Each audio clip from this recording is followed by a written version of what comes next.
Dans le chef-d'œuvre intemporel de Victor Hugo, Les Misérables, l'auteur nous plonge dans la France du XIXe siècle, une époque de profonde injustice sociale et de lutte pour la liberté. Au cœur de cette saga épique se trouve Jean Valjean, un ancien bagnard dont la vie est marquée par la pauvreté, l'oppression et la rédemption. Le roman s'ouvre sur l'histoire de Jean Valjean, condamné pour un simple volume de pain, mais qui se retrouve emprisonné pendant 19 ans. Après sa libération, il est rejeté par la société et lutte pour trouver sa place dans un monde qui le considère toujours comme un criminel. Cependant, grâce à la rencontre avec l'évêque Myriel, Valjean trouve une rédemption inattendue et décide de consacrer sa vie à aider les autres.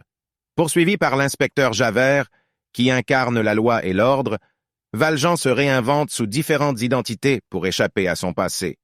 Dans sa quête de rédemption, il rencontre Fantine, une mère célibataire désespérée, et promet de prendre soin de sa fille, Cosette. Les deux se réfugient dans le couvent de la charismatique Mère Innocente. Le récit se déroule sur plusieurs décennies, entrelaçant les vies de personnages au destin entremêlés. Nous suivons les amours tourmentés de Cosette et Marius, un jeune révolutionnaire, ainsi que l'engagement de Valjean à protéger et élever Cosette comme sa propre fille. À travers ces personnages, Victor Hugo explore des thèmes tels que la lutte entre le bien et le mal, la justice sociale, l'amour inconditionnel et la quête de rédemption. Les intentions de Victor Hugo dans Les Misérables sont multiples. Tout d'abord, il souhaite dénoncer les inégalités sociales et les injustices qui prévalaient à l'époque, mettant en lumière la souffrance des plus démunis et la nécessité d'un changement social.